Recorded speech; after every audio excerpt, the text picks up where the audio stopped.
ये कहानी एक गांव की सच्ची कहानी पर आधारित है। मुझे उम्मीद है आप लोगों को बहुत पसंद आएगा। अगर कहानी पसंद आए तो लाइक और चैनल को सब्सक्राइब करना ना भूले। हाँ, अगर इस कहानी से कुछ सीख मिले तो कमेंट जरूर करना। तो शुरू करते हैं। सावित्री और सत्यवान की कथावट सावित्री व्रत कथा।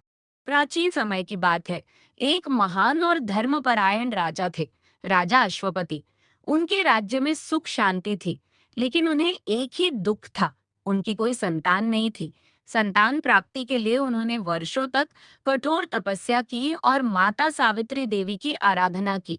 उनकी तपस्या से प्रसन्न होकर देवी ने उन्हें एक सुंदर और तेजस्वी पुत्री का वरदान दिया। इस प्रकार राजकुमारी सावित्री का जन्म हुआ। सावित्री बड़ी होकर अत्यंत सुंदर, बुद्धिमान और पतिव्रता नारी बनी। जब विवाह की आयु आई तो उन्होंने स्वयं अपने लिए वर चुनने का निर्णय लिया।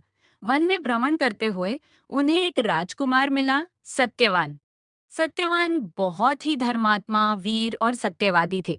लेकिन जब सावित्री ने अपने पिता को सत्यवान के बारे में बताया, तब महर्षि नारद मुनि ने चेतावनी दी कि सत्यवान की आयु बहुत कम है और वह केवल 1 वर्ष ही जीवित रहेंगे। फिर भी सावित्री ने दृढ़ निश्चय किया और कहा, मैं एक बार जिसे अपना पति मान लेती हूँ, उसे जीवन भर नहीं छोड़ सकती। राजा अश्वपति ने अंततः उनकी इच्छा मान ली और सावित्री का विवाह सत्यवान से कर दिया। विवाह के बाद सावित्री अपने पति के साथ वन में रहने लगी। उन्हें नारद मुनि की बात याद थी, इसलिए उन्होंने सत्यवान की आयु पूरी होने से पहले कठोर व्रत और तपस्या शुरू कर दी। जैसे जैसे वह दिन निकट आया, सावित्री ने 3 दिन का निर्जल व्रत रखा और भगवान से अपने पति की लंबी आयु की प्रार्थना की। एक दिन सत्यवान लकड़ी काटने के लिए जंगल गए। सावित्री भी उनके साथ गई। अचानक सत्यवान के सिर में तेज दर्द हुआ और वे सावित्री की गोद में सिर रखकर लेट गए। कुछ ही समय में उनके प्राण निकल गए। तभी वहां मृत्यु के देवता यमराज प्रकट हुए और सत्यवान की आत्मा को ले जाने लगे। सावित्री ने यमराज का पीछा किया। यमराज ने उन्हें लौट जाने को कहा, लेकिन सावित्री अपने पति के प्रति अटूट प्रेम और भक्ति के कारण पीछे नहीं हटी। उनकी भक्ति और ज्ञान से प्रसन्न होकर यमराज ने उन्हें वरदान देने का प्रस्ताव रखा।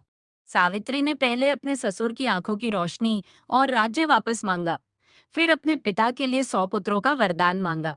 अंत में सावित्री ने कहा, मुझे भी 100 पुत्रों का वरदान दीजिए। यमराज ने यह वरदान दे दिया, लेकिन तुरंत समझ गए कि बिना सत्यवान के ये संभव नहीं है।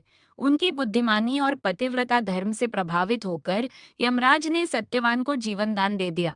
सावित्री और सत्यवान पुनः जीवित होकर अपने घर लौट आए। उनके ससुर को राज्य और दृष्टि वापस मिल गई और सभी सुखपूर्वक जीवन बिताने लगे। यही कारण है कि आज भी महिलाएं वट सावित्री व्रत रखती हैं और अपने पति की लंबी आयु की कामना करती हैं।